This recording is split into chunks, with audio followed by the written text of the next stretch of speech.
ہو بہت بڑا آدمی ہے لیکن اپنے آپ کو ظاہر نہ کرے یا دعویٰ نہ کرے بہت بڑا ہونے کا. طرز بے دل میں ریختہ کہنا اسد اللہ خاں قیامت ہے. غالب کے لیے لفظ کہنا بڑی ہمت کی بات ہے کیونکہ غالب معروف ہونے والے لوگوں میں تھے نہیں. غالب کی اردو شاعری میں، اردو کلام میں فارسی الفاظ اس طرح آتے ہیں بے تکلفی سے، اور وہ بہرحال وہ اس دور کا وہ ماحول تھا کہ وہ سامعین بھی سمجھتے تھے.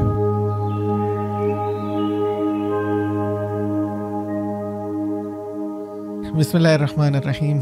السلام علیکم ہادی صاحب، کیسے مزاج ہے آپ کا؟ جی وعلیکم السلام. الحمدللہ اللہ کا.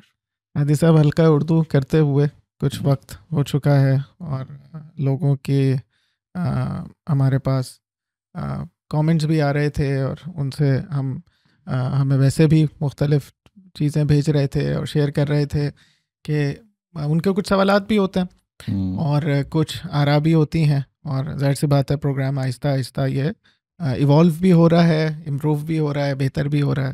تو پہلے تو پیشگی معذرت، ہر دفعہ میں یہی کہتا ہوں کہ میری انگریزی کے الفاظ میری سیکھنے کے عمل میں بہرحال ایک حائل ہوتا ہے. اس میں پریشان نہ ہو، یہ صرف آپ انکساری میں فرما دیتے ہیں، ورنہ تو ظاہر ہے ماشاء اللہ. نہیں اللہ کا شکر. خیر یہ آپ کا بڑا پن ہے.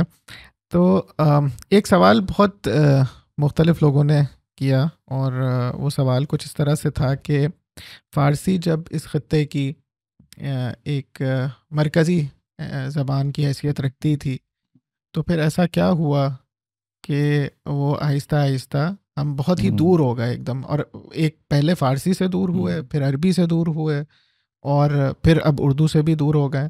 اور یہ ہمیں جو ٹرینڈ نظر آتا ہے وہ 19ویں صدی میں خاص طور پہ یہ آیا، اور پھر 20ویں صدی میں تو بالکل ہی کایا پلٹ گئی. تو اس سلسلے میں یہ عرض کروں کہ اصل میں جہاں تک عربی کا تعلق ہے نا، عربی تو ہمارے ہاں بہرحال اہل علم و فضل کے میدان کے لوگ تھے، انہی کے ہاں بہت زیادہ یعنی رائج تھی، یا یہ کہ اس کے جاننے والے موجود تھے. خاص طور پہ دینی علوم کے ماہرین ظاہر عربی میں مہارت رکھتے تھے، یا کم از کم اس کے طالب علم بھی عربی زبان سیکھتے تھے اور انہیں مناسب درجے میں آتی تھی. لیکن عام لوگوں کے لیے بہرحال ان کی رسائی اس انداز سے عربی کی طرف نہیں تھی.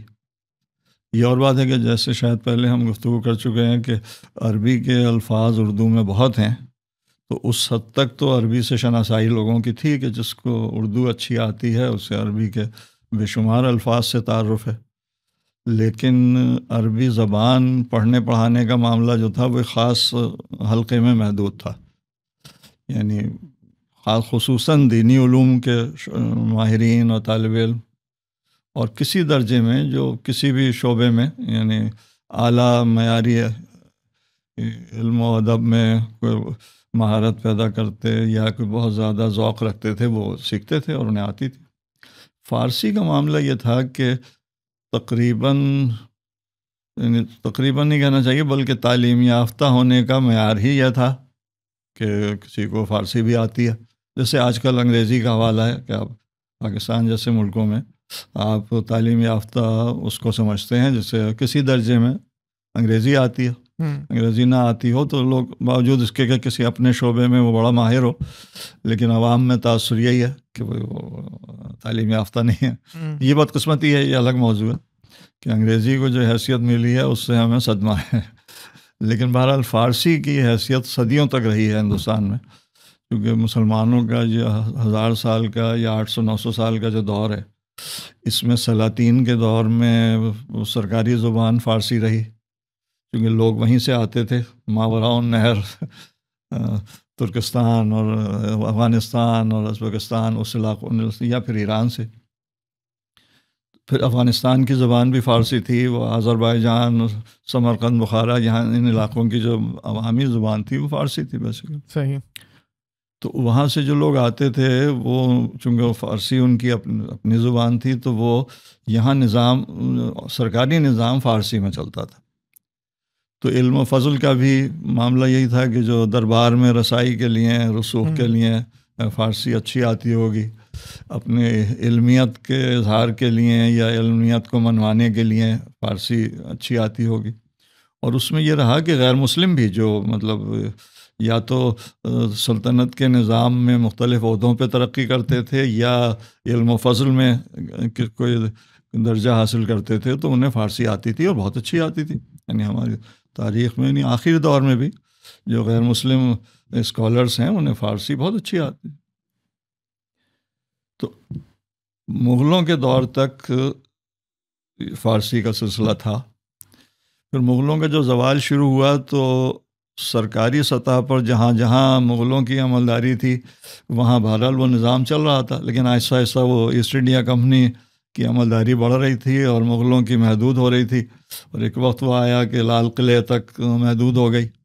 بہادر شاہ ظفر کا جو آخری دور ہے اس میں بادشاہ صاحب کو وظیفہ ملتا تھا اپنے پروٹوکول باقی رکھنے کے لیے یا اپنی روایات کا ایک ڈھانچہ باقی رکھنے کے لیے، باقی تو سب انگریزوں کی حکومت تھی۔ لیکن 1857 کی جنگ آزادی کے بعد جب کہنا چاہیے بہت واضح طور پر اور سرکاری طور پر یا رسمی طور پر مغلیہ سلطنت ختم ہو گئی، تو انگریزوں نے ایک کام یہ کیا کہ ایسٹ انڈیا کمپنی جو کہ ایک پرائیویٹ لمیٹڈ کمپنی تھی تکنیکی اعتبار سے، گو کہ برطانیہ کی مطلب حکومت کی مدد سے حاصل تھی ظاہر ہے اس پورے نظام میں، لیکن قانونی پہلو یہ تھا کہ وہ ایک پرائیویٹ کمپنی تھی۔ 1857 کے بعد سلطنت برطانیہ نے یہ فیصلہ کیا کہ اب آپ راستے میں سے ہٹ جائیے، اب ملکہ برطانیہ یا شاہ برطانیہ براہ راست ہندوستان کو اپنی عملداری میں لیں گے اور اب یہ ان کی حکومت ہے۔ 1857 کے بعد یہ ہوا کہ وہ پھر جو بھی برطانیہ کا بادشاہ ہے وہ ہندوستان کا بادشاہ ہے، یا ملکہ ہے تو ہندوستان کی ملکہ ہے۔ اس طرح سے انہوں نے پھر پورا تعلیمی نظام تبدیل کیا، انتظامی ڈھانچہ بہت تفصیلی بنایا، اور اس میں فارسی کو بالکل ختم کر دیا سرکاری اداروں سے، اس کی جگہ انگریزی رائج کر دی۔ پھر ان کے جو مدرسے اور مختلف مکاتب وغیرہ تھے جو ہمارے دیسی تھے ان سب کو بند کیا، اور ان کی جگہ انگریزی اسکول اور انگریزی کی تعلیم شروع کی۔ اب اس میں پھر وہ آ جاتا ہے سید احمد کی تحریک کہ مسلمانوں کو انگریزی زبان کی طرف اور جدید علوم کی طرف راغب کرنا، اور تاکہ ان کی جو معاشی اور معاشرتی بدحالی ہو رہی تھی اس پیچھے رہ جانے کی وجہ سے وہ دور ہو یا کم ہو جائے کم از کم۔ وہ ایک ظاہر الگ موضوع ہے، لیکن یہ کہ فارسی کی سرکاری حیثیت ختم ہو گئی۔ صحیح۔ تو وہ یعنی دنیاوی ترقی یا دربار میں جگہ پانے کے لیے یا سرکاری عہدوں پہ ملازمت حاصل کرنے کے لیے جو فارسی مجبوری تھی وہ ختم ہو گئی، اب وہ مجبوری انگریزی میں منتقل ہو گئی۔ تو صرف یہ رہا اس کے بعد کہ جن لوگوں کو بہت زیادہ علمی ادبی شوق ہے، ذوق ہے، کچھ علمی مزاج ہے، وہ بزرگوں کی روایات کے مطابق تعلیم حاصل کر رہے ہیں، وہ کرتے تھے اور کرتے رہے بہت عرصے تک، لیکن آہستہ آہستہ وہ حلقہ محدود ہوتا رہا۔ جیسا کہ فطری طور پر یعنی بچوں کو اگر اگلی نسل کو اس میں مادی فوائد نظر نہیں آئیں گے اور اس کی کہیں ضرورت نہیں محسوس ہوگی مادی ترقی دنیاوی ترقی کے لیے، تو وہ یعنی جب اس میں کشش ختم ہوتی ہے تو ظاہر ہے صرف خصوصی رغبت رکھنے والے لوگ رہ جاتے ہیں، باقی عام لوگ چھٹ جاتے ہیں، اور وہی ہوا۔ تو فارسی کا یعنی جو عام رواج ہے وہ کم ہوتا رہا مسلسل، لیکن پاکستان بننے تک یا ہندوستان کے آزاد ہونے اور ہندوستان کے تقسیم ہونے تک بھی ہمارے ہاں فارسی زبان کا چلن تھا، ان معنوں میں کہ پڑھے لکھے لوگوں کو جن کو معاشرہ تعلیم یافتہ سمجھتا تھا وہ انہیں فارسی بہت زیادہ عالمانہ نہیں لیکن بنیادی فارسی آتی تھی، بلکہ یعنی اچھی اردو کے لیے بھی ایک ضرورت تھی کہ اچھی اردو اسی کو آئے گی جس کو فارسی آتی ہوگی۔ تو جو کہ شاید پہلے کسی گفتگو میں ہمارے آ چکا ہے کہ یہ حقیقت ہے کہ آج بھی اگر کسی کو اپنے اردو کا معیار بلند کرنا ہو اور ایک علمی ادبی اور ایک ذہنی سطح کو بلند کرنے کے لیے جس اردو کی ضرورت ہے اس کے لیے فارسی اگر آتی نہ ہو تو میں کہوں گا فارسی کی شد بدھ ہونا، کم از کم ایک بنیادی تعارف ہونا اور فارسی سے، وہ ضروری ہے اور اس کی وہ کارآمد ہے۔ کسی درجے میں عربی کا بھی یہی معاملہ ہے کہ عربی کی بھی بنیادی شد بدھ ہونا اردو کے معیار کو بلند کرنے کے لیے ایک ضرورت ہے حقیقت میں، یہ ایک الگ موضوع ہے۔ تو ہم یہ بات کر رہے تھے کہ پاکستان بننے کے بعد یہ ہوا کہ فارسی ابتدائی کچھ عرصے میں اسکولوں میں مدارس میں رائج رہی، لیکن انگریزی کی طرف ہماری رغبت اور ہماری مروبیت اور پھر مادہ پرستی کا ایک خاص رجحان، جس میں ہر وہ چیز جس سے کوئی مادی فائدہ نہ ہو وہ ہمارے لیے فضول ہے، اس کی وجہ سے فارسی اب تقریباً یعنی ختم ہو گئی۔ بہت محدود حلقے میں بہت ہی یعنی کسی کو زیادہ شوق ہے اور بہت ایک یعنی ایک ذاتی شوق کے طور پر باقی رہ گیا۔ تو کچھ لوگ ہیں ابھی بھی، نوجوانوں میں بھی ہیں، بزرگوں میں بھی ہیں جنہیں فارسی آتی ہے۔ ایسے بھی لوگ ہیں پاکستان میں آپ کو بتاؤں، نوجوان شاعر ہیں اور فارسی میں بہت اچھی شاعری کر رہے ہیں۔ اچھا، میں ابھی آپ کو بتاؤں کشمیر میں ایک نوجوان ہیں جو کہ اردو شاعری بھی بہت اچھی کر رہے ہیں، فارسی میں بھی اچھی شاعری کر رہے ہیں، اور ان کا انداز اور زبان اور لہجہ بہت حد تک یعنی اقبال سے بھی متاثر ہیں، وہ محاورے اور وہ ترکیب استعمال کرتے ہیں۔ نام یاد آ رہا ہے؟ ان کا نام ہے جناب امجد خیالی کاشمیری۔ اچھا، نوجوان ہیں اور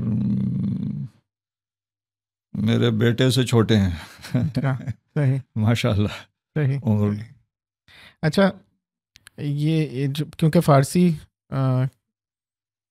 1713 میں میر تقی میر پیدا ہوا، جی ٹھیک ہے، 1810 میں ان کی وفات ہوئی، 1797 میں غالب پیدا ہوئے، اور پھر ہم نے دیکھا غالب کا انتقال ہوا 1859 میں، 1869، ٹھیک ہے۔ اقبال کی پیدائش 1877 میں ہوئی، تقریباً 8-9 سال کے بعد، اور ان کا انتقال ہوا 1938 میں۔ اب یہ 21 اپریل ان کی تاریخ وفات۔ اب آپ یہ دیکھیں 18ویں صدی پوری، 19ویں صدی پوری، اور 20ویں صدی کا تقریباً نصف حصہ میر کا کلام اردو میں بھی ہے اور فارسی میں بھی ہے، ایسا ہی ہے؟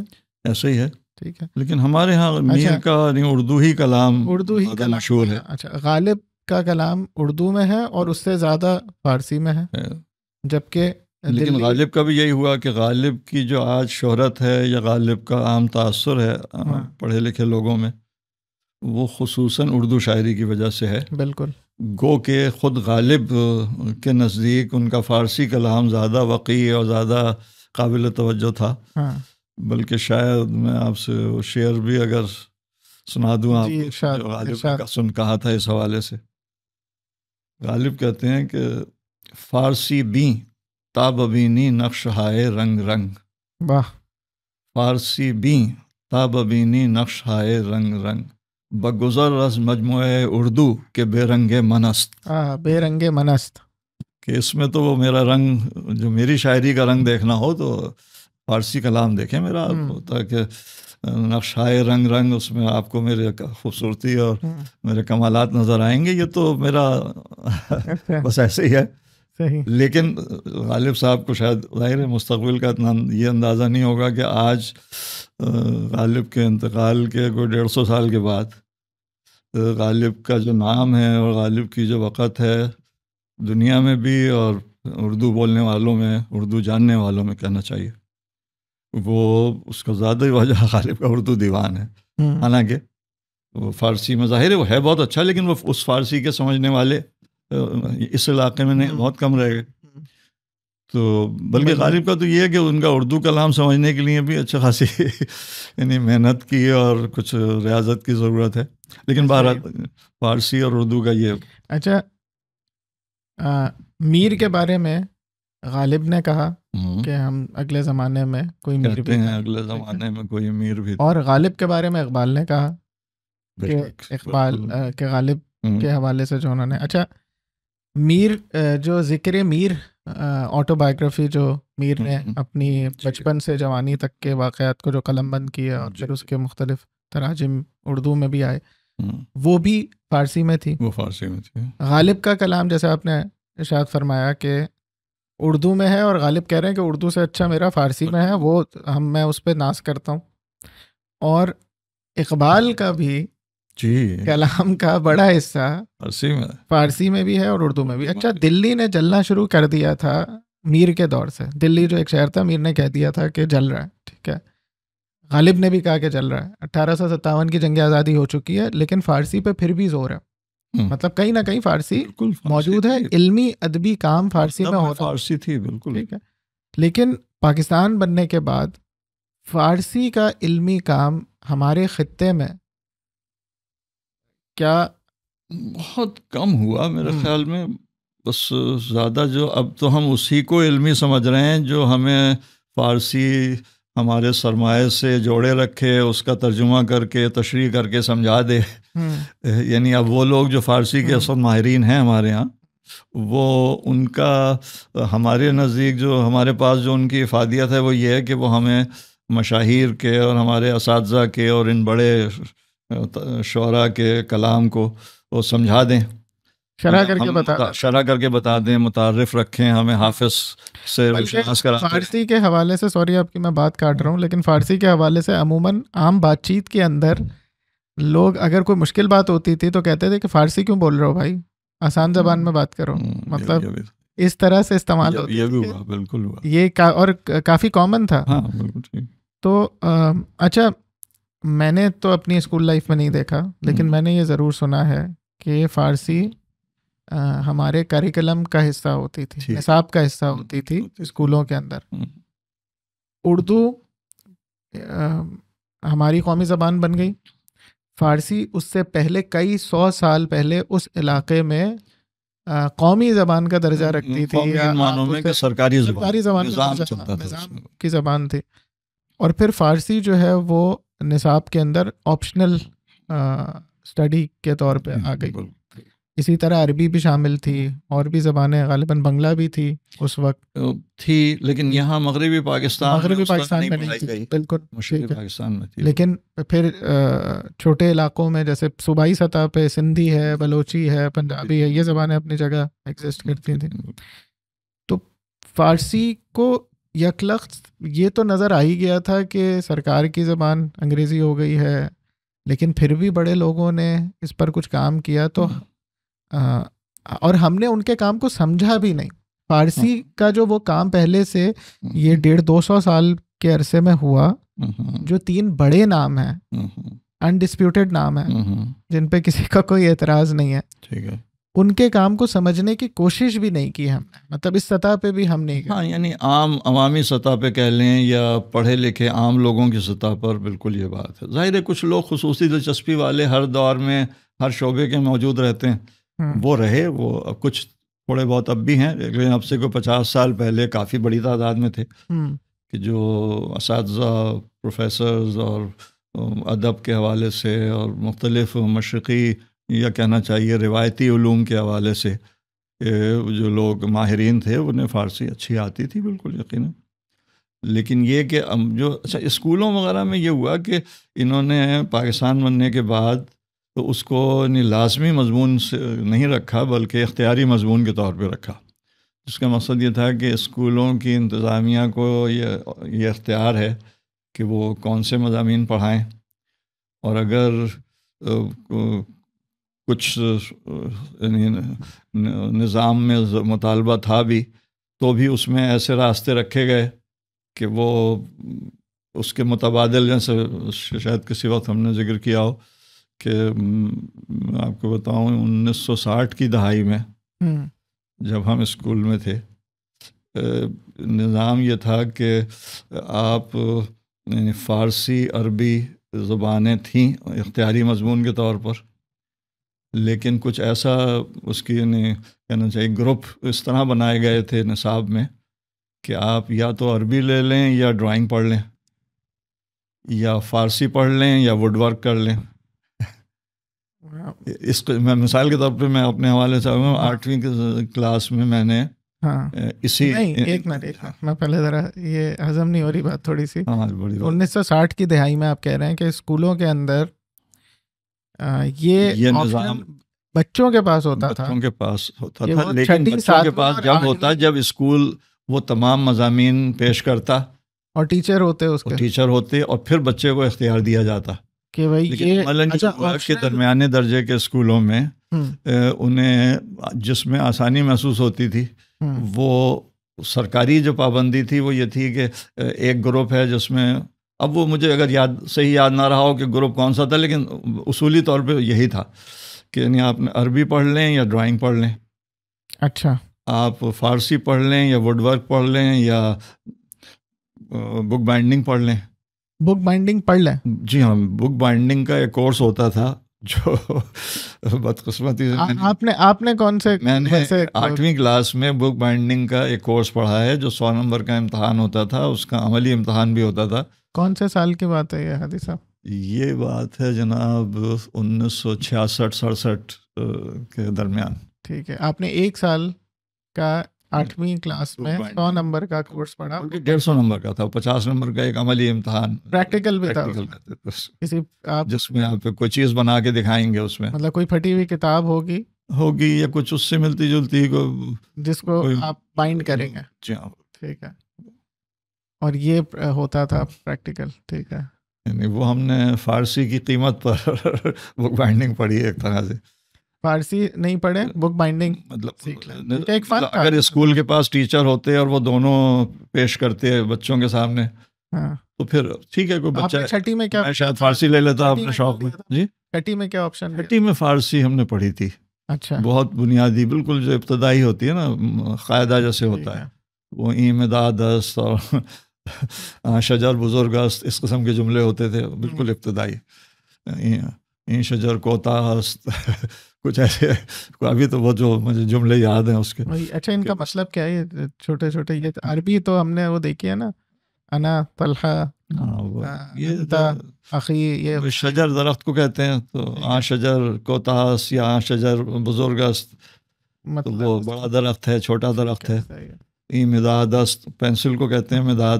یہ اسی زمانے کی یادداشت کام کر رہی ہوں کہ وہ اس کا مطلب تھا یہ ایک پینسل ہے، تصویر بنی ہوئی ہے، جیسے بچوں کے قاعدے اور با تصویر قاعدے ہوتے ہیں، اس میں تو وہ لکھا ہوا جی این مداد است، آ چقماق است. اور پھر 7ویں میں آپ نے میں سے کون سا سبجیکٹ لیا تھا؟ ڈرائنگ پڑھی تھی. ڈرائنگ پڑھی تھی. ڈرائنگ کے ساتھ کیا آپشن تھا، کیا لینا؟ اب مجھے وہ تفصیل یاد نہیں ہے، لیکن شاید ان دونوں میں سے کوئی ایک تھا. تو یہ مطلب میرا انتخاب نہیں تھا، یہ چوائس نہیں تھی، لیکن وہ اسکول درمیانے درجے کا اسکول تھا، ان کے پاس ٹیچرس مہیا نہیں ہوتے تھے، تو وہ کہتے تھے بھائی سرکاری جو حدود ہیں اس کے مطابق آپ یہ پڑھ لیجئے. تو ہمارا نہیں. 6 میں آپ کو آپشن میں وہ جو اردو کے استاد تھے وہ خود بڑے اچھے باذوق اور قابل انسان تھے. انہیں وہاں اتنی فارسی آتی تھی کہ وہ چھٹی انہوں نے سنبھال لی. اچھا، مطلب احترام میں کہوں گا، بڑے اچھے اساتذہ تھے ہمارے. لیکن یہ کہ ظاہر ہے وہ چھٹی انہوں نے کہا ہوگا کہ بھائی چلیں، مطلب میری جو سطح ہے اس میں چھٹی تک میں پڑھا لوں گا، 7ویں 8ویں کے لیے آپ کوئی اور ماہر ڈھونڈ لیں اس کا. کیونکہ وہ تھے اردو کے استاد، لیکن جس طرح کی ان کی اہلیت تھی، جو جیسے ہم بات کر رہے ہیں ابھی بھی، کہ جو اردو اگر کسی کو معیاری آتی ہے تو وہ اس درجے کی فارسی کو سنبھال سکتا ہے، امداد است اور اس قسم کے جملے. لیکن تو 8ویں میں پھر آپ نے بک بائنڈنگ پڑھی پورا. اور بک بائنڈنگ میں ویسے کیا بھائی عجیب عجیب چیزیں ہوتی تھیں، وہ لئی بنانے کے طریقے. اب آج کل تو لوگوں کو لئی کا مطلب بھی اندازہ نہیں ہوگا کیا چیز ہے یہ. جیسے آج کل ہم وہ گوند یا گم جسے کہتے ہیں، وہ تو خیر باقاعدہ اس سے نکالا جاتا ہے درخت سے، لیکن یہ کہ یہ ایک پانی میں آٹا یا میدا ایسی چیز ڈال کر اسے پکایا جاتا تھا، چلایا جاتا تھا. اس کی پوری تفصیل ہے، وہ اس وقت ہمارا وقت وہ ہو جائے گا، ورنہ میں آپ کو یادداشت سے سناؤں گا کہ کیسے بناتے ہیں. بچپن میں ہم نے جھنڈیاں لگانے کے لیے اچھا، اس میں تکنیکی بات یہ ہوتی تھی کہ اس میں نیلا تھوتا ملایا جاتا تھا، کاپر سلفیٹ، جو ہم نے بعد میں کیمسٹری میں پڑھا. اچھا، کہ وہ زہر ہوتا ہے ایکچولی. تو وہ تھوڑا سا لئی میں نیلا تھوتا ملایا جاتا تھا تاکہ اس میں وہ کیڑوں سے بچانے کے لیے اس میں جراثیم نہیں آتے، اگر اس میں کتاب کی بائنڈنگ میں وہ شامل ہو لئی میں، تو اس کی جو بھی خوشبو یا اس کے اثرات ہوں گے تو وہ اس کی یعنی کتابوں کی حفاظت کا ایک نسخہ یہ تھا کہ لئی بناتے وقت اس میں تھوڑا سا نیلا طوطا ڈالا جائے گا. تو وہ اس انگریزی میں ہم نے کیمسٹری پڑھی تو پتہ لگا کہ یہ کاپر سلفیٹ ہوتا ہے ایکچولی, اور یہ زہر ہے بنیادی طور پہ. اور پھر 1970 کی دہائی میں فارسی بھی ہٹ گئی نصاب میں سے, اور بک بائنڈنگ بھی ہٹ گئی. بک بائنڈنگ بھی چلے گئی اور فارسی بھی چلے گئی. تو بات ختم ہو گئی. کچھ عرصے 70 کی دہائی میں نے نہیں سنا. مجھے ایسا یاد پڑتا ہے کہ 80 کی دہائی میں غالباً عربی تھی اور اب تو خیر وہ عربی بھی نہیں ہے اسکولوں میں اس طرح سے بہرحال حصہ نہیں ہے. اسلامیات کے اندر کچھ اس کی شاید وہ شامل ہے. تو اور فارسی کے اوپر زور نہ دینے کی وجہ سے ہماری اردو بھی کافی سمجھتا ہوں تیزی سے تنازع کا کہ اردو جو ہماری روزمرہ کی گفتگو کی سطح سے اوپر اٹھنے کے لیے ہمیں بہت شدید مدد کی ضرورت ہے فارسی کی, اور کسی حد تک عربی کی بھی. لیکن شاید پہلی گفتگو میں یہ بات آ چکی ہے کہ عربی اردو میں جتنی عربی کے الفاظ شامل ہیں وہ فارسی میں بھی شامل ہیں. صحیح. تو ہم نے اصل میں جو اثر قبول کیا ہے اردو نے وہ فارسی ہی کا کیا ہے. تو عربی ہمارے ہاں براستہ فارسی اردو میں داخل ہو گئی. صحیح. یعنی ایسے لفظ بہت کم ہوں گے جو عربی کے ہیں فارسی میں نہیں ہیں اور اردو میں ہیں. ٹھیک ہے. سوچنا پڑے گا کیونکہ جتنے لفظ مجھے فوری طور پہ یاد آئیں گے وہ سب وہی ہوں. یعنی میں فرض کر لیتا ہوں اور میں نے کہنا عمومی تاثر سے کہ اگر اردو میں کوئی لفظ ہے اور اس کا ماخذ اس کی اصل جو ہے وہ عربی میں ہے, اس کا مادہ عربی میں ہے, تو وہ لفظ اگر اردو میں متعارف ہے اور میں جانتا ہوں تو وہ فارسی میں بھی ہوگا. یعنی بڑے وثوق سے ہم کہہ سکتے ہیں. صحیح صحیح. تو اب بات وہیں پر آتی ہے کہ غالب اقبال اور میر نے جس زمانے میں اپنی شاعری اردو میں کی اس زمانے میں بہت سارے الفاظ فارسی کے آسانی سے استعمال ہوتے تھے. بالکل. اور صرف شاعر استعمال کرتے تھے بلکہ بعض اوقات سامعین سمجھتے بھی تھے, مطلب جو خود شاعر نہیں ہیں لیکن جب اردو شاعری میں سے غالب ہیں, غالب کی اردو شاعری میں اردو کلام میں فارسی الفاظ اس طرح آتے ہیں بے تکلفی سے, اور وہ بہرحال وہ اس دور کا وہ ماحول تھا کہ وہ سامعین بھی سمجھتے تھے, اس کی قدر کرتے تھے. اچھا, ان کی شاعری میں فارسی الفاظ تو آتے ہی ہیں لیکن دوسری طرف یہ دوسرے شعراء کے مصرے اپنی شاعری میں استعمال کرتے ہیں اور وہ پورا ریفرنس بالکل سمجھ آتا ہے. مطلب یہ ہمیں تو یہ بھی تلاش کرنا ایک معنوں میں ایک طرح کی صنعت بھی کہہ لیں آپ, اس کو ایک حیثیت دی ہوئی تھی. لفظ استعمال ہوتا ہے اردو میں تضمین, ضمن سے بنا کہ تضمین میں زواد ہے. تو اب وہ کسی دوسرے شاعر کا مصرع یا شعر مصرع لے کر اس پر ایک مزید دوسرا مصرع لگایا جائے تو بھی تضمین ہے. یہ بعض اوقات ایک مصرع یا ایک شعر لے کر مزید اشعار ایک قطعے کی شکل میں یا ایک طویل یعنی بڑی تعداد میں اشعار کی شکل میں, غزل کی شکل میں وہ لکھے ہیں لوگوں نے, اور اس میں وہ یعنی اس کو لکھتے ہیں, اپنے حوالہ دیتے ہیں کہ یہ اس شعر سے وہاں سے ہم نے اخذ کیا ہے اور اس پر تضمین کی ہے, اس پر مصرع اسی بحر میں اسی وزن میں مزید پورا مصرع ان کا آ گیا یا پورا مصرع آ گیا یا پورا شعر, بعض اوقات ایک شعر آ گیا اور باقی اسی بحر میں ایک اپنے اشعار لکھ دیے. ایک قسم کا وہ اعتراف کہ بھئی ہمارا یہ جو بحر ہے یہ ہم نے ان سے متاثر ہو کے لیے, اور کسی حد تک مضمون بھی یعنی اس کا جو ایک غزل میں بہرحال یہ ہوتا ہے کہ اشعار ہر شعر اپنے مختلف مضمون کا ہو سکتا ہے. نظم میں ہمارے یہاں بہرحال اصول یہ ہے کہ نظم کسی موضوع پہ لکھی جاتی ہے تو تمام اشعار میں ایک تسلسل ہوتا ہے, مرکزی دھاگا انگریزی میں تھریڈ جسے ہم کہتے ہیں. لیکن غزل میں یہ امکان ہے کہ دوسرا شعر بالکل ہٹ کر کسی دوسرے موضوع پر دوسرے خیال سے لیا جائے, لیکن اس کی بحر اس کا وزن وہ سب وہی ہوگا اگر وہ تضمین کی شکل میں. صحیح. اب جیسے غالب نے میر کے حوالے سے ناسخ کا جو جی غالب اپنا یہ عقیدہ ہے بقول ناسخ آپ بے بہرا ہے جو معتقد میر نہیں. یہ دوسرا مصرع ناسخ کا ہے. آپ بے بہرا ہے جو معتقد میر نہیں. ٹھیک. اور ناسخ جو ہیں وہ بڑے شاعر تھے بالکل. اور یہ غزل ان کا دور کسی وقت یاد دلائیے گا تو یہ غزل ہم پڑھیں گے. ناسخ کی وہ غزل جس میں یہ شعر آتا ہے. لیکن یہ کہ بہت ناسخ نے میر کے یہ شعر میر کے. باقی غزل تو جیسے غزل کے اشعار ہوتے ہیں وہ ہے. ناسخ نے یہ کہا ہوا تھا میر کے لیے, اور غالب نے یہی بات مستعار لے کے یہ کہا کہ غالب اپنا یہ عقیدہ ہے بقول ناسخ. اب اس میں یہ ہے کہ اس میں کوئی یعنی چربا نہیں ہے, کوئی نہیں ہے کہ انسان اعتراف کر رہا ہے کہ میں ان کا مصرع لے کر اور ان کو اس کا اعزاز بھی دے رہا ہوں کہ آپ یہ آپ کا مصرع آپ کا ہے. تو اور یہ خوبصورتی ہے کہ ظاہر انداز ہے کہ غالب اپنا یہ عقیدہ ہے بقول ناسخ, آپ بے بہرا ہے جو معتقد میر نہیں. غالب نے بہت مختلف انداز سے میر کی تعریف کی ہے, اور بے شک وہ سمجھتے تھے کہ میر بہت بڑے شاعر ہیں, اور ظاہر ہے غالب بہت باذوق انسان تھے, اور میر کی شاعری کو قبول نہ کرنا ممکن نہیں تھا, یہ اس میں کوئی شک نہیں.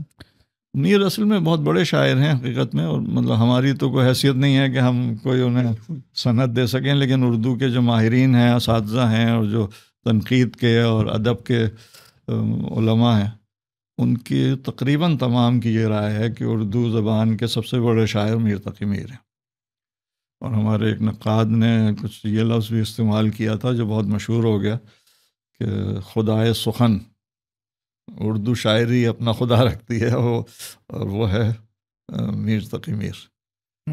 تو اب ظاہر اس قسم کے الفاظ ذرا اس میں ذرا سا نہیں, حالانکہ وہ اس میں کوئی غلط بات نہیں ہے اس کے مفہوم کے اعتبار سے, لیکن یہ کہ بہرحال یہ جملہ استعمال ہوا کہ خدائے سخن ان کا لقب بن گیا میر تقی میر کا. لیکن میر تقی میر بہت بڑے شاعر تھے, اس میں تو کوئی کلام نہیں ہے ظاہر. اور میر تقی میر اور غالب کے درمیان بہت ساری چیزیں کامن بھی ہیں, مشترک بھی ہیں. بالکل لیکن دلی بالکل, اور دلی کے یعنی آشوب اور دلی کے لٹنے کے جو مراحل ہیں وہ مختلف ادوار میں دونوں نے دیکھے حقیقت میں. کیونکہ میر تقی میر کے زمانے میں نادر شاہ نے جب حملہ کیا تھا تو ایک بہت لوٹ مار اور بہت تباہی ہوئی تھی, بہت زیادہ قتل و غارت گری ہوئی. وہ تو بہت ہی ایک الگ موضوع ہے, المیہ داستان ہے مغلوں کی کمزوری کی وجہ سے جو کچھ ہوا تھا. لیکن اس میں میر تقی میر متاثر ہوئے, اور دہلی متاثر ہوا تھا, جس کے بعد روایت یہ ہے کہ وہ لکھنؤ چلے گئے تھے اور بس انہوں نے مشکل وقت بھی گزارا. غالب کے زمانے میں یہ تھا کہ 1857 کی جنگ آزادی ہوئی, اس میں دہلی براہ راست متاثر ہوئی, کیونکہ پہلے یہ مجاہدین نے یا جو ہمارے بغاوت کرنے والے یا جنگ آزادی, بغاوت منہ سے نکل گیا اس لیے کہ وہ انگریز اسے بغاوت کہتے تھے, تو وہ میوٹینی انہوں نے کہا تھا اس کو. لیکن ہمارے حوالے سے وہ جنگ آزادی تھی, جیسی بھی مطلب کوشش تھی بہرحال. تو اس میں دہلی تباہ ہوئی اور غالب اس سے متاثر ہوئے, اور اس میں بڑے یعنی سخت وقت دیکھا انہوں نے, اور خون خرابہ اور وہ ساری چیزیں. اچھا, غالب کی پیدائش بھی ادھر الہ آباد کی ہے؟ غالب کی نہیں, غالب کی آگرے کی ہے. آگرے کی ہے. غالب آگرے میں پیدا ہوئے. اور ان کی پیدائش بھی میر تقی میر کی بھی آگرے کی ہے. ان کی بھی غالباً آگرہ ہے. اتر پردیش آگرہ کو کہتا ہے. اتر پردیش تو پورا پروونس ہے, یو پی. اصل میں اس میں بھی ذرا دلچسپ بات ہے معلومات عامہ لوگوں کے لیے کہ یو پی انگریزوں کے زمانے میں بہت معروف تھا لفظ. ابھی بھی لوگ کہتے ہیں یو پی, سی پی, بہار صوبے تھے. تو یو پی جو ہے انگریزوں کی زبان میں یونائٹڈ پروونسز تھا. اچھا. کہ وہ مغلوں کے زمانے کے بہت سے انتظامی اجزاء کو ملا کر انہوں نے ایک بڑا صوبہ بنا دیا تھا, اور اس کا نام رکھا تھا یونائٹڈ پروونسز. یعنی ایک سے زیادہ صوبوں کو ملا کر ایک بڑی انتظامی اکائی بنائی گئی. ایک صوبہ تھا تو وہ پورے صوبے کا نام تھا یونائٹڈ پروونسز. ہندوستان آزاد ہونے کے بعد وہاں ذرا یہ رجحان زیادہ تھا قومیت کا اور انگریزی سے اجتناب کرنے کا یا جان چھڑانے کا. ہمارے یہاں ذرا کم رہا یا بعد میں کچھ معاملات ہوئے. تو انہوں نے ایک تو صوبے اپنے زیادہ بنائے، بڑے صوبوں کو توڑ کر چھوٹے صوبے بنائے، وہ ایک پوری ایک الگ کہانی ہے. لیکن یہ کہ یہ چونکہ بہت مشہور تھا یو پی اور مرکزی حیثیت تھی، چونکہ ظاہر ہے دارالخلافہ وہیں پہ تھا، تو بہت مجھے احتیاط سے کہنا چاہیے دارالخلافہ، یوں نہیں کہنا چاہیے کہ دہلی جو تھا وہ بہرحال جیسے آج اسلام آباد میں وہ پنجاب کا حصہ نہیں ہے، وہ کہنا چاہیے مرکزی حکومت کے زیر انتظام علاقہ ہے، جو آپ کہتے ہیں فیڈرلی ایڈمنسٹرڈ. تو وہ قانونی زبان میں اسلام آباد پنجاب کا حصہ نہیں ہے، حالانکہ راولپنڈی سے بالکل منسلک ہے. تو اسی طرح دہلی جو ہے وہ بھی بہرحال مرکزی حکومت کا علاقہ تھا، تقریباً وہی انداز سے جیسے اب اسلام آباد ہے. لیکن ویسے مجموعی آپ کہہ لیں کہ وہ جو یو پی ہے وہ بہت بڑا صوبہ تھا جس کے برابر میں دہلی تھا. تو یو پی کے لیے انہوں نے جب نام مقامی رکھنے کی کوشش کی تو بڑا اچھا انہیں لفظ مل گیا، وہ مل گیا اتر پردیش، جس کا مطلب ہوا ناردرن پروونس. اتر ہندی میں شمال، نارتھ کو کیا. تو وہ ایک خوبصورتی یہ پیدا ہوئی کہ مخفف کریں گے تو ابھی بھی وہ یو پی ہے، اور اس کو جب مفصل لکھیں گے تو آپ کہیں گے کہ اتر پردیش. صحیح. تو یہ ذرا ایک دلچسپ بات ہے کہ وہ ایک جو تسلسل تھا تاریخی، یو پی کا نام باقی رہا اور اس کی تعبیر اور اس کا مفہوم بدل گیا اور وہ مقامی ہو گیا. صحیح صحیح. تو اچھا، غالب کی پیدائش ہے 1797، میر کی وفات ہے 1810، تو 13 سال کا ایک قسم کا مشترک بات دونوں میں جو آئی. روایات یہ ہیں کہ غالب کی ملاقات ہوئی ہے میر سے اپنے بچپن میں. اچھا. وہ ویسے ہی کسی مشاعرے میں، ادبی تقریب میں کسی بزرگ کے ساتھ گئے ہوں گے، مطلب مجھے اس کو تفصیل یاد نہیں ہے، لیکن یہ میرے ذہن میں ہے کہ یہ روایت ہے. اور انہوں نے ان کو دعا بھی دی تھی غالب کو، اور کسی حوالے سے ان کی صلاحیت کو بھانپ کر کچھ اس بات کا بھی اظہار کیا تھا کہ یہ مستقبل میں بڑے کام کرے گا یا بڑا شاعر بنے گا. اچھا. چونکہ بہرحال غالب ذہین تھے بہت، اور بچپن سے بھی شعر موزوں کرنے کا اس کا رجحان تھا. بہرحال کوئی ظاہر بہت زیادہ بڑے اشعار نہیں، لیکن یہ کہ ظاہر جو وہ ماحول تھا اس میں بچے بھی بہت کچھ کہہ لیا کرتے تھے. وہ کبھی انشاءاللہ اور بات کریں گے. جوش ملی آبادی نے بھی بہت کم عمر میں بڑے بڑے اعلیٰ شعر کہے ہوئے ہیں. اچھا. اور بھی ہمارے بڑے شاعروں کے روایات میں ایسی چیزیں ملتی ہیں کہ بہت کم عمر میں انہوں نے بڑے یعنی اعلیٰ مضامین کے اشعار کہے ہیں. صحیح. تو میں مطلب یہ بات آپ نے جیسے کہا کہ ان کی ملاقات ہوئی تھی، اور وہ جو دور تھا جو آپس میں ان کی ایک کامن فیکٹرز بھی جو نظر آ رہے ہیں، غالب ہو سکتا ہے کہ غالب نے ایک آئیڈیلائز کیا ہو کہ مطلب یہ ایک تو سکتا ہے بچپن میں ایک میں یوں کہوں گا کہ غالب انہیں بہت اچھا اور بہت بڑا شاعر تو مانتے تھے، اس میں کوئی شک نہیں. لیکن یہ کہ غالب کا جو انداز ہے وہ شاید اس طرح سے یعنی آئیڈیل کے معنوں میں، غالب کو اگر آپ آئیڈیل کہنا چاہیں غالب کا، تو وہ ہیں ہمارے فارسی کے ایک بہت بڑے شاعر ہیں بیدل. اچھا. عبدالقادر بیدل. وہ فارسی کیا؟ وہ ہندوستان کے فارسی شاعر ہیں اور ان میں بہت بڑا ان کا مقام ہے. وہ رہنے والے تو تھے بہار، عظیم آباد، پٹنہ جس کو آج کل ہم کہتے ہیں، اس کا نام ہوتا تھا عظیم آباد. بہت سے شاعروں کے نام کے آگے ہے شاد عظیم آبادی اور مختلف نام. تو وہ پیدائش تو ان کی ہے وہاں کی، بہار کی، لیکن یہ کہ وہ آخر میں تو دہلی میں رہے. اچھا. بہت عرصہ انہوں نے حیدرآباد دکن میں بھی گزارا، لیکن وہ فارسی کے بہت لاجواب شاعر تھے، اور غالب اپنے انداز میں یعنی ان سے متاثر تھے یقیناً. بہت سی جگہ انہوں نے اظہار کیا ہے غالب نے کہ وہ ایک شعر سن مجھے یاد آ رہا ہے کہ طرز بے دل میں ریختہ کہنا، طرز بے دل میں ریختہ کہنا، اسد اللہ خاں قیامت ہے. واہ، طرز بے دل میں ریختہ کہنا، اسد اللہ خاں قیامت ہے. واہ. اس میں اصل میں بات یہ تھی کہ بے دل کے ہاں وہ جو مضمون آفرینی اور معنی آفرینی اور خیالات کی بلندی اور بہت ایک فلسفیانہ سطح پر شعر کہنا، یعنی عوامی سطح سے شاید دانستہ طور پر اوپر اٹھ کے اس میں کوئی گہرائی پیدا کرنا اور نقطے پیدا کرنا، اور اس میں یعنی تخیل کی یعنی معراج ہے، کمال.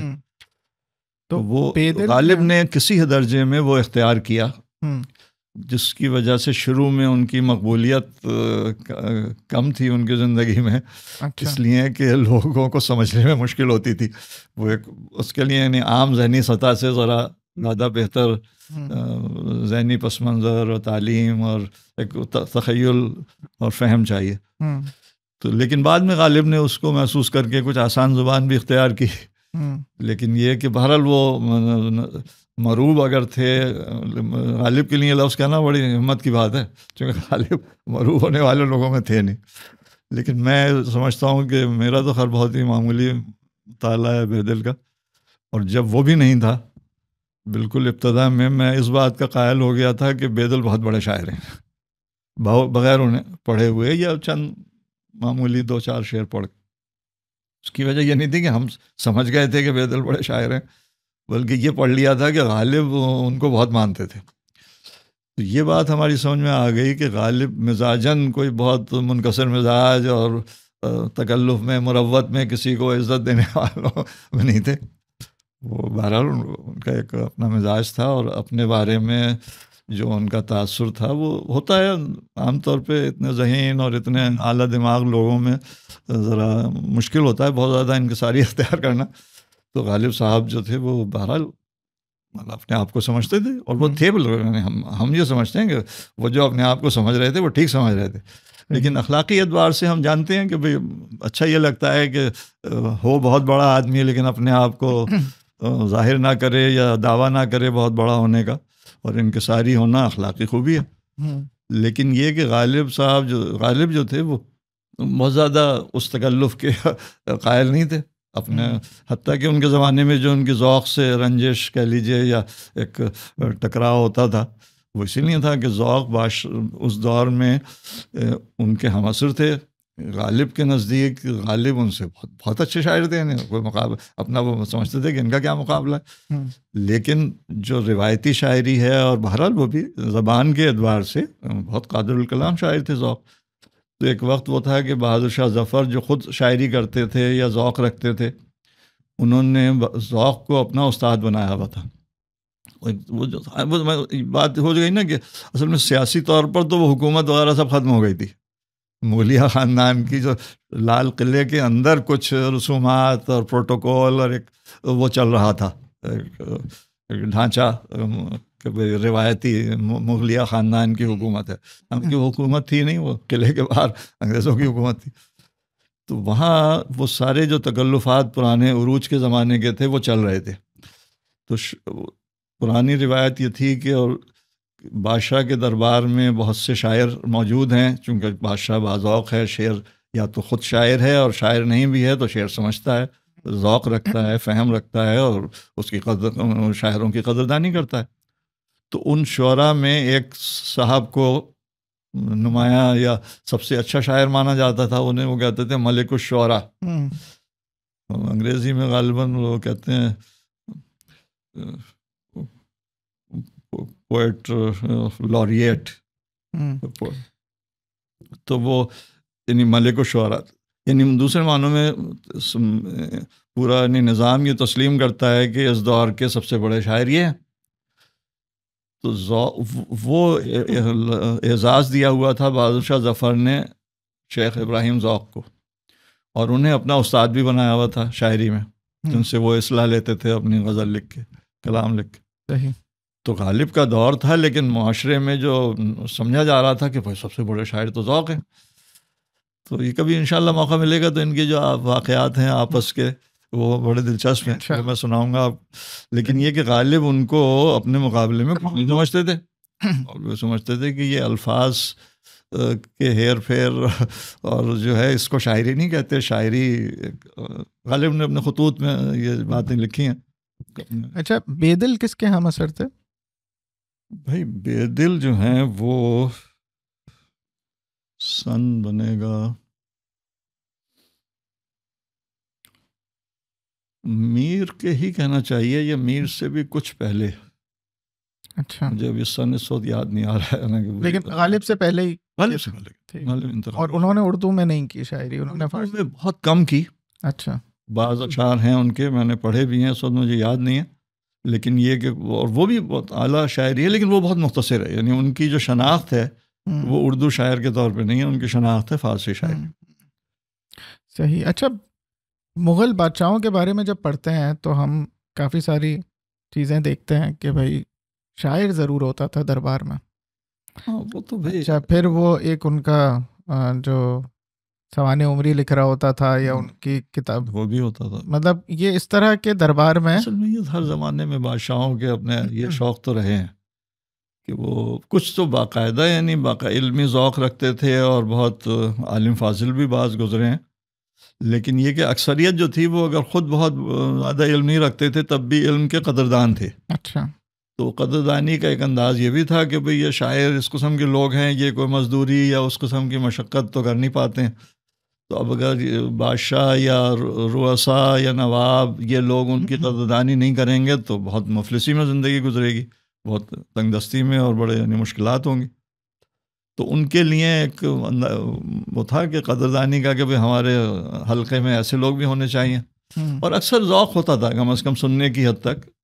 پھر ایک قصائد کا پورا ایک سلسلہ تھا، ایک بڑی لمبی تاریخ ہے قصیدہ گوئی. اب قصیدہ میں یہ کہ بادشاہ ہے، انانیت کا مسئلہ بہرحال ہوتا ہے، اتنے بڑے علاقے پہ حکومت ہو تو اپنی شان میں شعر سننا اچھا لگتا ہے. اور شاعروں کی مجبوری ہوتی تھی کہ ان کا جو وظیفہ مل رہا ہے وہ بڑھ جائے گا اگر کوئی اچھا قصیدہ کہہ دیا.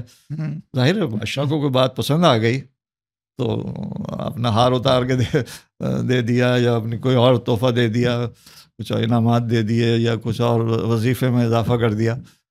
تو ظاہر ہے وہ ان کی مجبوری ہوتی تھی.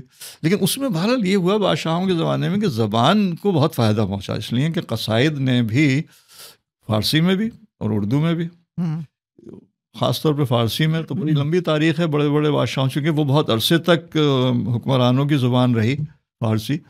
تو فارسی میں قصائد کا ایک بہت لمبا سلسلہ ہے، اور بڑے اس کے مطلب مختلف تاریخیں ہیں کہ کس کے ساتھ کیا ہوا.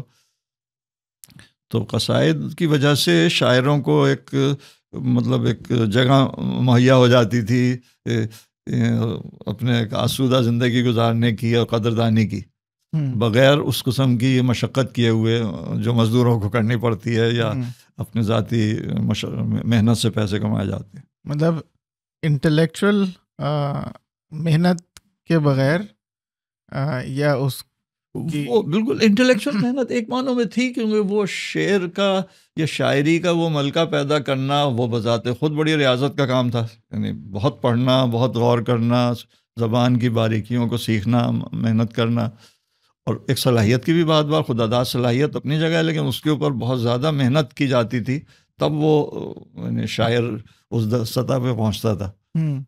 تو انٹلیکچوئل محنت تو حال میں تھی، جسمانی محنت یا مزدوری سے بچ جاتے تھے سمجھے کوئی ویسا کام کرنے سے.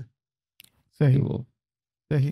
اچھا، آپ نے ایک نظم کا تذکرہ کیا تھا، اقبال کی جو نظم اسیری آپ کہہ رہے تھے. اسیری بہت ٹھیک. اقبال کی شاعری کا انتخاب اس لیے بھی فارسی پہ ہم جو اتنی گفتگو کر رہے تھے اس کی ایک وجہ یہ بھی تھی کہ بڑے شعراء کی شاعری کو سمجھنے کے لیے جو مشکل الفاظ آتے ہیں وہ مشکل نہیں تھے، وہ عام فہم الفاظ تھے.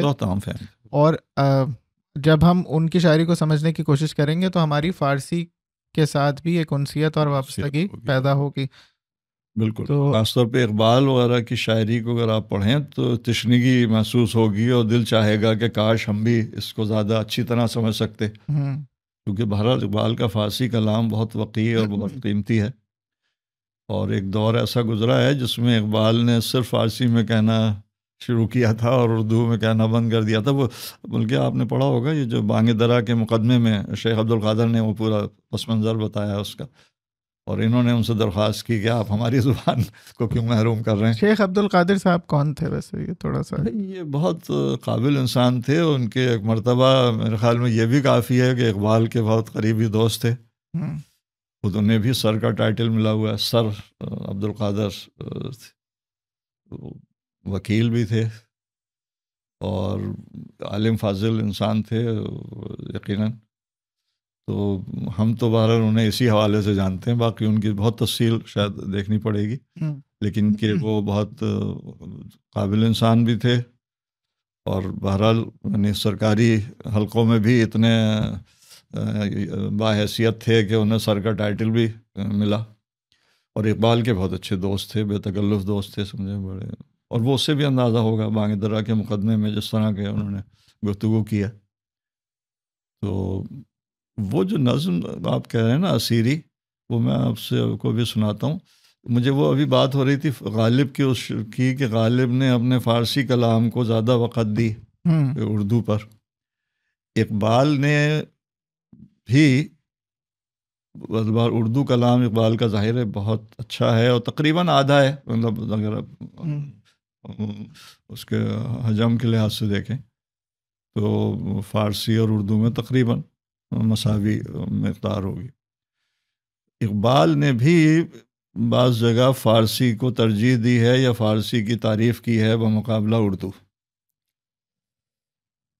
مطلب عام گفتگو میں اور اپنے دوستوں کے ساتھ تو ویسے بھی کی ہوگی خیر, لیکن میں اس کے یعنی کلام کے حوالے سے کہہ رہا ہوں, کیونکہ اسرار خودی میں بھی شاید کسی نے یہ تبصرہ کیا ہوگا کہ بھئی فارسی میں کیوں ہے اتنی اچھی بات, آپ اردو میں کہتے تو زیادہ عوام کا فائدہ ہوتا. بہرحال اس وقت بھی یہ تو تھا کہ فارسی کا حلقہ اردو کے مقابلے میں محدود تھا. جو بہت پڑھنے لکھنے والے لوگ تھے انہیں فارسی آتی تھی, اردو عوام کو اردو آتی تھی. تو یہ بات صحیح ہے کہ اقبال کا جو کلام اردو میں ہے اس کی رسائی, اس کی پہنچ زیادہ بڑے حلقے تک ہے مقابلہ فارسی کے. وہ زمانے میں بھی یہی تھا, مطلب اس وقت سے زیادہ فارسی داں تھے, لیکن بہرحال معاشرے کا ایک محدود طبقہ تھا جو علمی ذوق رکھتا تھا, وہ فارسی سیکھتا تھا. تو اقبال نے اس کی ایک توجیح پیش کی ہے فارسی میں اسرار خودی کے فارسی میں ہونے کی, بالکل شروع میں ہے اسرار خودی میں. چونکہ وہ بات دلچسپ ہے اور چونکہ غالب کا ہم نے شعر سنایا نا اس انداز, وہ ہے کہ گرچہ ہندی در عذوبت شکر است, گرچہ ہندی در عذوبت شکر است, طرز گفتار دری شیریں تر است, طرز گفتار دری شیریں تر است. اب دری جو ہے وہ فارسی زبان کو, جو افغانستان میں فارسی بولی جاتی تھی اور اب بھی بولی جاتی ہے, اس کو اس دری کہتے تھے. تو وہ یعنی فارسی جب کہتے ہیں تو فارس فارسی, تو وہ ایران والی جو زبان ہے اس کو فارسی کہہ لیں آپ. اور جو دری ہے وہ بھی فارسی ہے لیکن اس کا ایک دوسرا انداز, حالانکہ وہ بنیادی طور پہ تو وہی ہے, لیکن بہرحال ماہرین اس میں باریک باریک فرق بھی بتا دیں گے کہ یہ فارسی کی یہاں کی فارسی ہے, یہاں کی فارسی. ہمارے لیے جو ہمارا یعنی بہت ہی ابتدائی درجے پر فہم ہے, اس میں ہمیں فرق بتانا بڑا مشکل ہے کہ یہ افغانستان کی ہے یہ ایران کی ہے, لیکن ہے جو ماہرین کہتے ہیں کہ ہے فرق. تو یہ جو اقبال نے بات کہی کہ گرچہ ہندی اردو کو کہا, عذوبت کہتے ہیں مٹھاس, عربی میں عذب سے بنا عذوبت, تو اردو میں مانے ہوئے مٹھاس. گرچہ ہندی در عذوبت شکر است, شکر تو ہم بھی مٹھاس میں شکر کی طرح ہے, یعنی شکر مٹھاس میں شکر کی طرح ہے. طرز گفتار دری شیریں تر است, اس سے بھی زیادہ, اس سے بالکل صاف مقابلہ کر کے کہا کہ شیریں تر ہے, وہ بھی شیریں ہیں لیکن یہ شیریں تر ہے. اس لیے میں نے اس کو اسرار خودی کو میں نے فارسی میں اسرار خودی اور پھر رموز بے خودی. اچھا, اقبال نے اس کی ایک توجہ اور وہ کہی ہے, اور جو شاید جائز ہے بالکل, کہ بہرحال زیادہ فلسفیانہ اور اعلیٰ خیالات کے اظہار کے لیے اردو میں اقبال کو محنت کر کے وہ تراکیب بنانی پڑیں گی، جو وہ چاہ رہے ہیں جو بات کہنا، اس کے لیے وہ مشقت جو زبان دانی کی مشقت ہے، جس میں اقبال میں اہلیت ہے اور انہوں نے کیا ہے وہ کام اردو کلام میں، لیکن بہرحال وہ مشقت والا کام ہے کہ وہ اس خیال کو الفاظ کا جامع پہنانے کے لیے کیا الفاظ کی ترکیب ہو جس سے مفہوم ادا ہو جائے۔ اچھا، فارسی میں وہ چونکہ 1000 سال کی تاریخ موجود ہے تو وہ سب ڈھلے ڈھلائے وہ حافظ بھی ہیں اور بڑے بڑے فارسی کے شعراء موجود ہیں، اور جو اقبال کو سب یاد ہے۔ اسی بات پر یہ جو آپ بتا رہے ہیں، اقبال اور غالب دونوں میں یہ والی بات کامن نظر آتی ہے کہ دونوں الفاظ کا چناؤ اور وہ جو ایکسلنس، مطلب ایک ایستھیٹکس اور خوبصورتی، اور وہ پیج سیٹنگ بھی کیا ہوگی، شعر کون سا جائے گا، یہ آپ نے ذکر کیا تھا بالکل کہ غالب نے اپنے جو کلیات کو جو فائنل کیا تھا، مکمل کیا تھا، اس میں سے بہت سارے اشعار ہٹا دیے تھے کہ نہیں ان کا وہ لیول نہیں، اور اقبال نے بھی بہت اچھے شعر تھے۔ مزے کی بات یہ کہ جو ہٹائے گئے تھے وہ بعد میں ڈائریوں سے نکلے ہیں تو وہ بھی اب نوادرات میں شمار ہوتے ہیں۔ اور اقبال نے بھی یہی کام کیا تھا، اور اقبال نے بھی اپنی فونٹ سلیکشن اور پیج سیٹنگ اور پلیسمنٹ آف نظم انہوں نے خود کی تھی کہ یہ ایسے ہوگی، یہ ہوگا، اور غالب نے بھی اسی طرح نے بھی پہلا دیوان جو تھا وہ سب مشقت خود کی، اور انہوں نے کہا تھا یہ شعر پہلا ہوگا، نقش فریادی ہے کس کی شوخی ہے تحریر کا، تو یہ ساری بات انہوں نے اس طرح سے کی تھی۔ بالکل تو یہ جو کہتے ہیں نا کہ شعراء جو ہیں انہیں اتنا اندازہ نہیں ہوتا، خیالی بات کرتے ہیں، شاید اٹینشن ٹو ڈیٹیلز نہیں ہوتی، لیکن جتنا زیادہ ہر لحاظ سے، مطلب یہ ٹیکنیکل چیزوں میں بھی جو ان کا انٹرسٹ اور تھا وہ بہت زیادہ تھا۔ اور پھر یہی والا کنیکشن جیسے آپ نے ان کا بتایا تھا، ناسخ کا حوالہ غالب نے کیا، یہ اس نظم میں بھی اسیری کے اندر بھی وہ اقبال جو بات کر رہے ہیں وہ حافظ کے حافظ کا ہاں ایک شعر انہوں نے استعمال کیا، اس نظم کے چند اشعار ہیں، مشکل سے 4 اشعار ہیں، تو آخری شعر جو ہے وہ انہوں نے حافظ کا لیا، اور تو یعنی اس میں وہ ابھی میں سنا رہا تھا نا تضمین، جی جی جی جی کہ مصرع یا شعر لیں گے تو تضمین میں جو اشعار لکھے جائیں گے وہ اسی بحر میں ہوں گے، اسی وزن میں ہوں گے، اسی قافیہ ردیف میں ہوں گے، تو وہ یعنی ان حدود میں رہتے ہوئے اپنی بات کہی جائے گی، اسی بحر میں، اسی وزن میں، اسی قافیہ ردیف میں۔ اب یہ ایک الگ نشست کی بات آ گئی ہے اس کو کھولنے کے لیے۔ یہ بالکل تو اسیری نظم میں آپ کو سناتا ہوں، اور اس کا بھی ایک تاریخی پس منظر ہے، انشاءاللہ اس پہ بھی بات کرتے ہیں۔ ویسے مختصراً کیا پس منظر ہے اس کا؟ اس کا پس منظر یہ ہے کہ جو روایت کے مطابق مولانا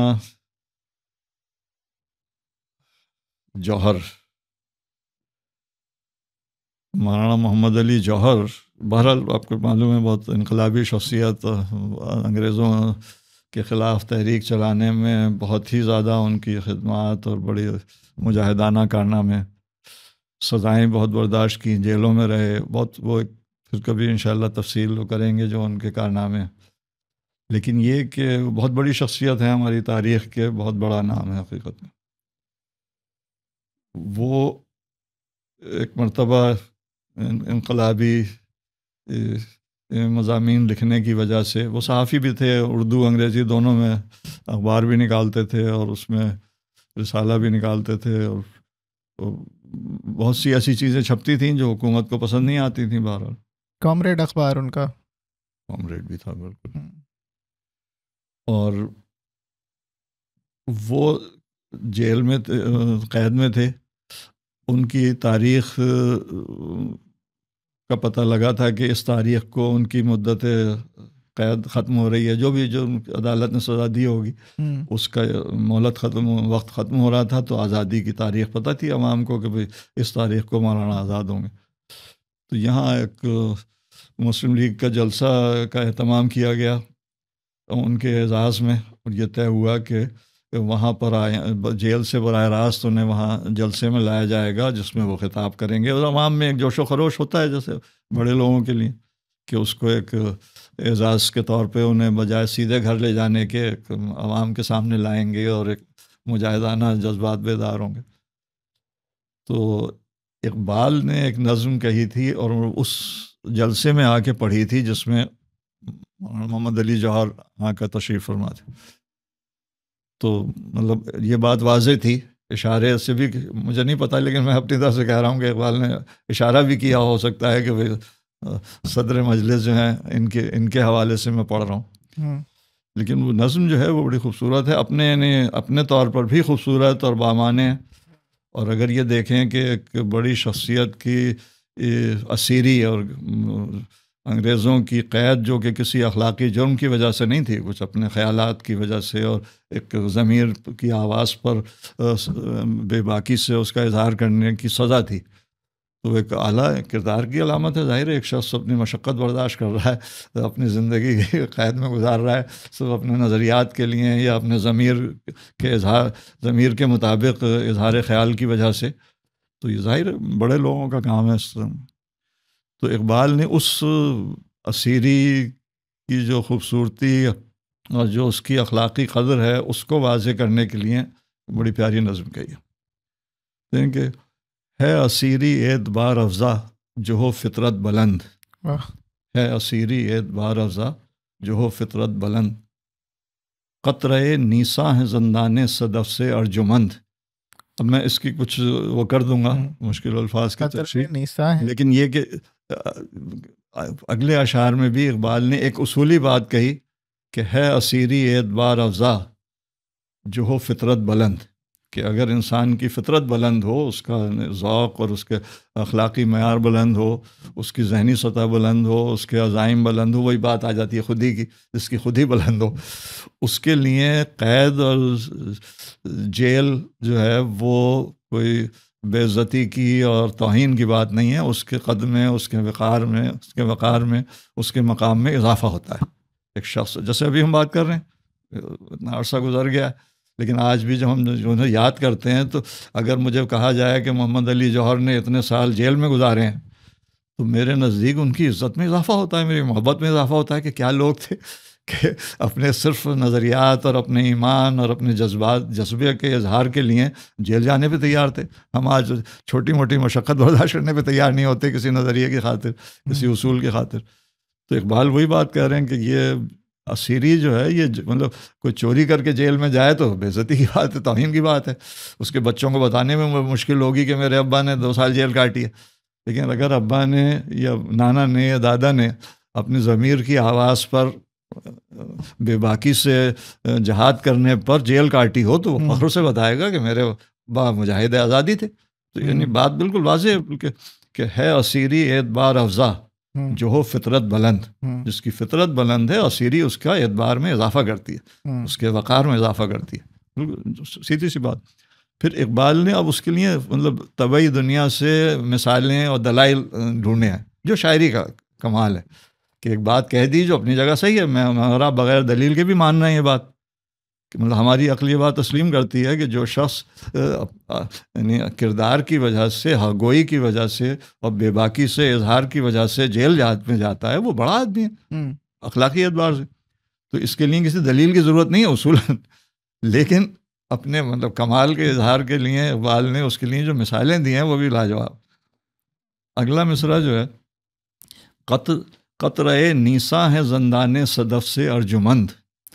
اب قطرہ نیسا جو ہے وہ بارش کا قطرہ، خاص طور پہ موسم بہار میں جو بارش ہوتی ہے اس میں وہ سیپی جو منہ کھولتی ہے اوپر آ کے وہ قطرہ اندر جاتا ہے تو موتی بناتا ہے، وہ پھر بند کر کے نیچے چلی جاتی ہے، پھر بہت عرصے وہ پڑا رہتا ہے اس میں. اب یہ ایک الگ موضوع ہے، پھر کبھی بات کریں گے اقبال کا کہ یہ وقت وہ فوراً نہیں ہوتا، اس میں بہت وقت لگتا ہے اس کے موتی بننے میں، بہت لمبا عرصہ لگتا ہے. تو اقبال نے اس بات کو بھی ایک دوسرے انداز سے بیان کیا ہے، وہ الگ بات. لیکن یہاں یہ کہہ رہے ہیں کہ قطرہ نیسا ہے زندان صدف سے ارجمند، کہ وہ پانی کا معمولی قطرہ جب اس سیپی میں قید میں رہتا ہے اور بہت عرصے قید میں رہتا ہے تو وہ موتی بن جاتا ہے. تو یہ اس اسیری کی اور اس قید کی کا انعام ہے، قید کی کرامت ہے. اگر وہ فضا میں ہوتا ہے یا زمین پہ پڑا ہوتا تو پانی کا قطرہ ہوتا. تو وہ جو سی پی میں بند ہونا ہے وہ اس سے اس کے اعزاز میں اضافہ ہوا، اس کے قدر و قیمت میں اضافہ ہوا. پانی کا معمولی قطرہ موتی بن گیا صرف اس لیے کہ وہ قید رہا ہے اتنے عرصے. اقبال نے ایک طبعی دلیل فراہم کی. قطرہ نیسا ہے زندان صدف سے ارجمند. زندان قید خانے کو کہتے ہیں، صدف وہی سی پی. ارجمند مطلب وہی اقبال بلند ہونا، اس کی عزت میں اضافہ ہونا. پھر دوسری مثال کہتے ہیں مشک اصفر چیز کیا ہے، ایک لہو کی بوند ہے. مشک اصفر چیز کیا ہے، ایک لہو کی بوند ہے. اصفر کسے کہتے ہیں؟ اصفر کہتے ہیں خالص. اچھا. مشک تو وہ ہوتا ہے جو ہرن کے ناف میں خون کا. مشک اصفر خالص مشک، بالکل. مشک اصفر چیز کیا ہے، ایک لہو کی بوند ہے. ایک لہو مشک بن جاتی ہے ہو کر نافع آہو میں بند.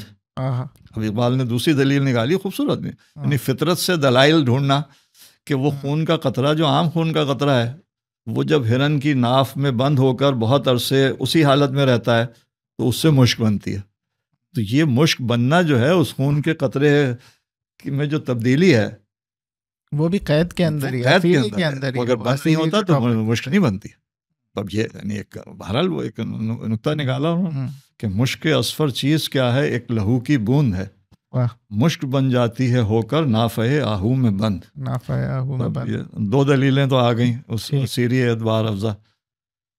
پھر کہتے ہیں کہ ہر کسی کی تربیت کرتی نہیں قدرت مگر، ہر کسی کی تربیت کرتی نہیں قدرت مگر، کم ہے وہ طائر کہ ہیں دام و قفس سے بہرہ مند.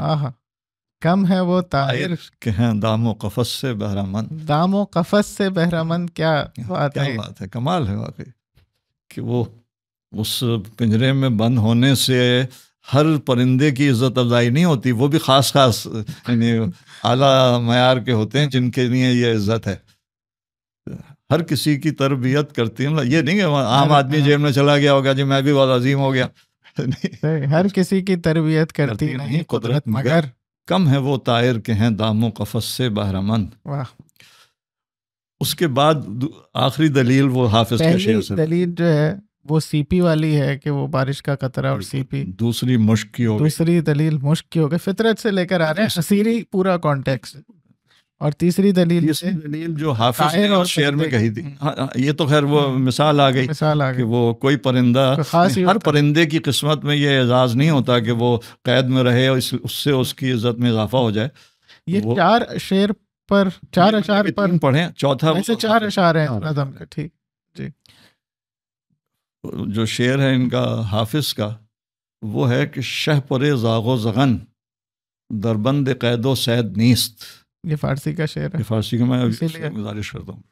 شہ پر زاغ و زغن دربند قید و صید نیست، این سعادت قسمت شہباز و شاہین کردند. وہ مطلب اسی تسلسل میں دیکھیں تو بہت کمال کی چیز ہے. پہلا مصرع حافظ کا تھا. دونوں حافظ، دونوں حافظ، پورا شعر حافظ. اقبال نے وہ انورٹڈ کاماز میں لکھ کر اس کو لیا ہے کہ یہ حافظ کا شعر ہے.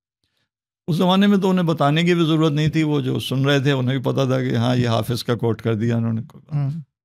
اب دیکھیں شہ پر زاغ و زغن، زاغ کہتے ہیں کوے کو، شہ پر زاغ و زغن، اور زغن کہتے ہیں چیل کو. کہہ یہ رہے ہیں کہ یہ جو قید میں رہنے سے انسان نہیں بلکہ کسی شے کی، کسی مخلوق کی قدر و منزلت میں اضافہ ہوتا ہے، یہ ہر کسی کا نہیں ہوتا. یعنی آپ کسی کوے کو بند کر دیں، چیل کو پنجرے میں بند کر دیں تو اس کی کوئی، بلکہ اس اقبال یہ کہہ رہے ہیں حقیقت میں کہ اسے کوئی رکھتا نہیں ہے، مطلب اسے اس قابل نہیں سمجھتا کہ قید میں رکھا جائے.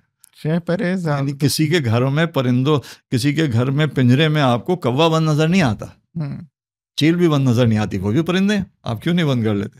مطلب انہیں اس قابل نہیں سمجھتے کہ ان کو جیل میں رکھا جائے. تو اقبال میں ہر کسی کی تربیت کرتی نہیں قدرت مگر. کہتے ہیں کہ شہ پر زاغ و زغن دربند و قید صید نیست، کہ یہ شکاری کے اس کے کسی پنجرے میں قید نہیں رکھا جاتا کووں کو اور چیلوں کو. این سعادت قسمت شہباز و شاہین کردان، کہ یہ سعادت شہباز و شاہین کو حاصل ہوتی ہے کہ لوگ پکڑتے ہیں اور جیل میں پنجرے میں بند کرتے ہیں، اور پھر وہ نظر آتا ہے کہ جی پنجرے میں بند ہے شہباز، تو کوے کو کوئی بند نہیں کر رہا. اقبال نے مطلب حافظ نے جو نقطہ نکالا تھا کہ یہ سعادت جو ہے قید کی جو عزت، یعنی اسیری کا اعزاز شہباز اور شاہین کو عطا کیا جاتا ہے، چیل کووں کو نہیں دیا جاتا. تو اس نقطے کو لے کر اقبال نے اپنا پورا یعنی موضوع بنایا کہ اب اس کو اوپر سے دیکھیں تو بات سمجھ میں آتی ہے کہ ہے اسیری اعتبار افزا جو ہو فطرت بلند، قطرہ نیساں ہے زندان صدف سے ارجمند، مشک اصفر چیز کیا ہے ایک لہو کی بوند ہے، مشک بن جاتی ہے ہو کر نافع آہو میں بند، ہر کسی کی تربیت کرتی نہیں قدرت مگر، کم ہے وہ طاہر کے ہیں دام و قفس سے بہرہ مند۔ سبحان اللہ، ماشاء اللہ، بہت اچھا لگا ہادی صاحب آج فارسی کی اہمیت اور فارسی کا پچھلے 400 سال کے عرصے میں فارسی کے بڑے نام فارسی شعراء جنہوں نے فارسی میں شاعری کی اور اردو میں بھی ان کو جانتے ہیں اس خطے میں، اور ان کا بڑا نام ہے، ان کی بڑی ایک بہت بڑی خدمت ہے اردو کے لیے جو انہوں نے اپنی پوری زندگی میں کی، اور ہم مزید اقبال کی اور غالب کی اور میر کی اور بھی شعراء کی مختلف نظموں کو ہم شامل کریں گے، اور یقیناً یہ جو الفاظ آ رہے ہیں جو ان کو آپ کے ساتھ گفتگو کرنے میں مزید بہتر انداز سے سمجھنے میں انشاءاللہ مدد ملے گی۔ بہت شکریہ، انشاءاللہ پھر آپ کا بہت شکریہ، بڑی نوازش آپ کی۔